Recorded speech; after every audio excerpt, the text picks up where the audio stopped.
ጎጃም ለአብይ አህመድ አገዛዝ ረመጥ ሆኖበታል። ለስድስተኛ ጊዜ ወረራ ፈጽሞ ለስድስተኛ ጊዜ አከርካሪው ተመቶ በከፍተኛ ኪሳራ እየሸሸ መሆኑን መረጃዎች ያመለክታሉ። በ10 ሺዎች የሚቆጠር እግረኛ ሰራዊት ብረት ለበስ ታንኮችንና መድፎችን ታጥቆ በአራት አቅጣጫዎች የገባው የአብይ አህመድ ሰራዊት በፋኖና በህዝብ የተባበረ ክንድ እየተመታ መሆኑን ማረጋገጥ ተችሏል። ጎጃም ታሪክ ሰርቷል። የህዝብ ኃይል እስካፍንጫው የታጠቀውን የአብይ አህመድን ሰራዊት መክቶ መልሷል። በሌላ በኩል ፋኖ ላሊበላን ተቆጣጥሯል። ለሁለት ሳምንታት አድፍጦ የቆየው የፋኖ ኃይል በዛሬው ዕለት ከተማዋን በእጁ ማስገባቱ ታውቋል። በደቡብ ጎንደር ክምር ድንጋይ ጋሳይን ጨምሮ አንዳንድ አካባቢዎች ከአብይ አህመድ አገዛዝ ነፃ መውጣታቸውን ያገኘነው መረጃ ያመለክታል። እንግዲህ ከሁለት ቀን በፊት መከላከያ በጣም ከፍተኛ ቁጥር ነበር ቋሪትና ደጋዳሞትን ለመቆጣጠር የተንቀሳቀሰው። ነገር ግን በጅጋ በኩል የገባው ዝንድብ ከምትባለው ከተማ ማለፍ አልቻለም። በጣም በርካታ ጉዳት ደርሶበታል። በመከላከያ ተክተልትሎ ነበር ሄደው። ነገር ግን ከፍተኛ ዝግጅት አድርጎ ነው የጠበቀው ፋኖ።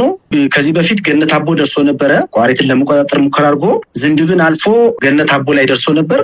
አሁን ደግሞ እንኳን ገነት አቦ ሊደርስ ዝንድብ ከምትባለው ከተማ ላይ በጣም ከፍተኛ ጉዳት ደርሶበት ወደ ጅጋ አፈግፍጓል። እንዲያውም አሁን ዛሬ ወደ 8 ሰዓት አካባቢ ጅጋ ድረስ መጥቷል። ወደ ዋናው ከአዲስ አበባ ጎንደር የሚወስደው አስፋልት መንገድ ላይ ያለችው የጅጋ ከተማ ከፍኖተ ሰላም ከተማ 12 ኪሎ ሜትር ላይ ርቀት ያለች ከተማ ነች። እዛ ላይ ከ8 ሰዓት በኋላ ከፍተኛ ውጊያ እየተደረገ ነው።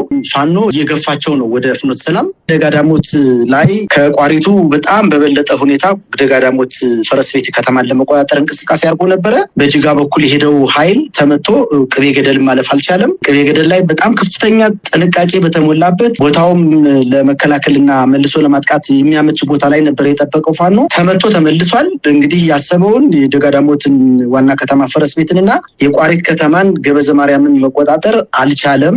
በላይኛው በኩል ደግሞ በአዴት በኩል ብራዳማ የሚባለው ቦታ ከሰከላ ከአዴት በደጋዳሞት የሚያማክል ቦታ ነው። እዛ ድረስ መጥቶ ነበረ። ነገር ግን በላይኛው በኩል የመጣው መከላከያ ሰራዊት አሁን ውጊያ ላይ እንደሆኑ ነው። በተለይ ጎጃም አሁን 5ኛ ቀኑ ነው። በጣም ከፍተኛ ቁጥር ያለው ሰራዊት ይዞ ስለገባ በአየርም በምድርም በተጠናከረ ሁኔታ ለመጨረሻ ጊዜ ደመስሳለሁ ብሎ ነው የገባውና ውጤቱን እንዴት መግለጽ ይቻላል? በተለይ ከደረሰበት ኪሳራ አንፃር አንዳንድ መረጃዎች እንደምንሰማው ከሆነ ከፍተኛ ቁጥር ያለው ያገዛዙ ሰራዊት በሙርቆም በተለያየ መልኩ ከጥቅም ውጭ ሆኗል ነው። በፋኖች በኩል መጠነኛ ጉዳት እንደደረሰም ሰምተናል። የሚመጣጠን አይደለም በሁለቱ ወገኖች መሃል ያለው የጉዳት መጠን አጠቃላይ ሁኔታ። ከዚህ አንፃር ምን መረጃ አለ? እንግዲህ በቃላት ከተገለጸ ከዚህ የበለጠ ቃላት አይገልጸውም። ከፍተኛ የሆነ ምርኮ አለ። ከፍተኛ የሆነ የሰራዊት ቁስለኛና ሙት አለ።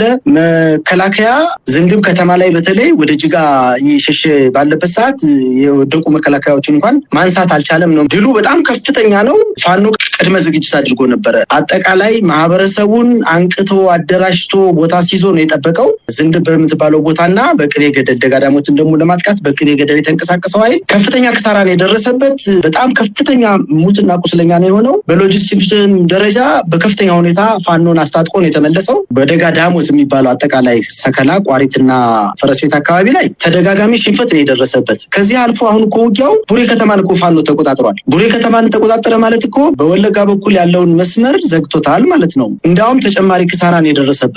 ምናልባት በጥቂት ቀናት ውስጥ ፍኖተ ሰላምን የመቆጣጠር አቅም አለው የሚል ግምት ነው ያለኝ እኔ። አሁን ዛሬ ከዚህ በፊት ገፍተው ሂደው ከነበሩበት ቦታ እንኳን መድረስ አልቻሉም። እንግዲህ ከጅጋ ተነስተው ወይም ከፍኖተ ሰላም ተነስተው ጅጋ፣ ከጅጋ ዝንድብ፣ ከዝንድብ ገነት አቦ፣ ከገነት አቦ ገበዘ ማርያም ወይም ቋሪት ዋና ከተማ ነው በዋና መንገዱ ላይ ያሉ ከተሞች። መከላከያ በጣም ተመቷል፣ ከስሯል። ያሰበውን ማሳካት አልቻለም። ነገር ግን ፋኖ ገስግሶ ከቋሪት የተነሳው የፋኖ ኃይል ገነት አቦን አልፎ ዝንድብ ላይ ተገናኝቶ ከዝንድብ ላይ ከፍተኛ የመልሶ ማጥቃት አድርጎ ጅጋ ከተማ ላይ ደርሷል። ጅጋ ከተማ ማለት ደግሞ 12 ኪሎ ሜትር ነች ከፍኖተ ሰላም። በደጋዳሞት በኩል የተንቀሳቀሰው ኃይል ቅቤ ገደል የምትባለውን ወይንም 12 ወይም 13 ኪሎ ሜትር አካባቢ ላይ ነው ከፍተኛ መከላከል የገጠመው መከላከያ።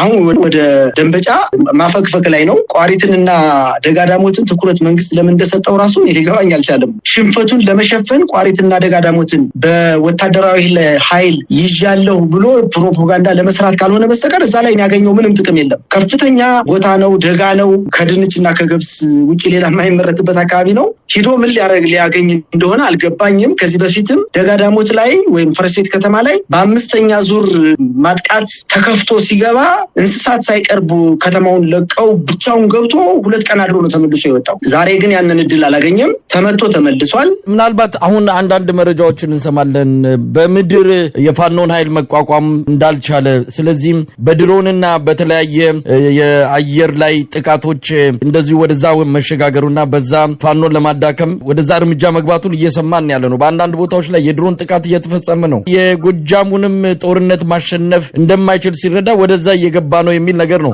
ብዙዎቹ የፋኖ አመራሮች አስፈላጊው ጥንቃቄ እንዲደረግ መልእክትም እያስተላለፉ ነው። እንግዲህ ላሊበላን በተመለከተ ዛሬ ላሊበላን የፋኖ ኃይል መቆጣጠሩ እየተገለጸ ነው። አሁን ዘግይቶ የመጡት መረጃዎች እንደሚያሳዩትም ከተማዋን ሙሉ በሙሉ ከአገዛዙ ሰራዊት ነጻ አድርጓል የሚል ነው። እስቲ ላሊበላ አካባቢ ምንድን ያለው የቅርስ አደጋ ላይ መውደቃቸው የተነገረ ነበረ። በአንዳንድ ሚዲያዎችም እንደዚሁ በአንዳንድ መረጃ ምንጮችም ትልቅ አደጋ ነው ቅርሶች ላይ የተጋረጠው የሚልም ነገር ተሰምቶ ነበር። አሁን ዛሬ የምንሰማው ደግሞ ፋኖ ይህንን አካባቢ ከአገዛዙ ሰራዊት ነጻ ማድረጉን ነው። እስቲ በዚህ ዙሪያ ምን አለ? ላሊበላ ከተማ ውጊያው ከተጀመረ ከ15 ቀን በላይ ነው። ዙሪያውን ከቦ ፋኖ ውጊያ ያደርጋል። ነገር ግን መከላከያ ከከተማው ላይ ሆኖ መድፍና ከባባድ መሳሪያዎችን እየተኮሰ ራሱን መከላከል ላይ ነው የሰነበተው። በዚህ 15 ቀን ውስጥ የአካባቢው ሽማግሌዎች፣ ታዋቂ ግለሰቦች፣ የሃይማኖት አባቶች በሐውልቱ ላይ ከፍተኛ ጉዳት እየደረሰ ነው፣ በሚተኮሰው ከባድ መሳሪያ ንዝረት የላሊበላ አብያተ ክርስቲያናት ቅርሶች መሰንጠቅ አደጋ እየደረሰባቸው ነው ብለው ቢያመለክቱም ነገር ግን እምቢ ብሎ ከባባድ መሳሪያዎችን ብቻ ጠምዶ ከፍተኛ የሆነ በዙሪያ የሚገኙ ገበሬዎች ላይ እየተኮሰ ነበረ። እንግዲህ ውጣ ብሉት በሽማግሌ ተመከረ፣ በሃይማኖት አባቶች ተመከረ፣ በታዋቂ ግለሰቦች ተመከረ። ነገር ግን እንግዲህ ምከረው እምቢ ካለ መከራ ይምከረው በሚለው ብሂል መሰረት ፋኖ በከፍተኛ መስዋዕትነት በከፍተኛ ጀግንነት የላሊበላ ከተማን ከ6 ሰዓት ተኩል በኋላ ከተማዋ ገብቶ ተቆጣጥሯታል። ወደ ኤርፖርቱ አካባቢ የተወሰነ ውጊያ አለ። እንግዲህ ላሊበላ እንደምታውቀው ኤርፖርቱ ከከተማው በተወሰነ ደረጃ የራቀ ቦታ ስለሆነ ከተማዋ በፋኖ ቁጥጥር ውስጥ ናት። ሰላም ነው አሁን። ነገር ግን በኤርፖርቱ አካባቢ አሁንም ከፍተኛ ውጊያ እንዳለ ነው። ቅርሶች ላይ የደረሰ አደጋ አለ። ዓለም አቀፍ የቅርስን በተመለከተ በቅርበት ክትትል የሚያደርጉ ወገኖችም ስጋታቸውን እየገለጹ ስላለን እንደው የተሰማ ነገር አለ ከቅርሶች አንጻር?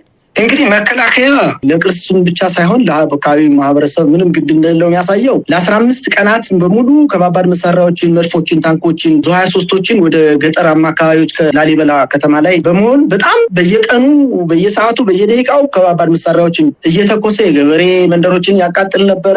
ነገር ግን በሚተኮሰው ንዝረት አማካኝነት ቅርሶቹ ከፍተኛ ጉዳት እየደረሰባቸው እንደሆነ የአካባቢው ሽማግሌዎች ሂደው እስከ መጠየቅ ደረጃ ደርሰዋል። ፋኖ ጥንቃቄ ሲያደርግ የነበረው መጀመሪያ ከተማው ላይ ያለውን የብርሃኑ ጁላ ጦር ማስወጣት ከተቻለ እና ኤርፖርቱን ማስወጣት ከተቻለ ይህን ነገር ማስቆም ይቻላል ከሚል እሳቤ ነው።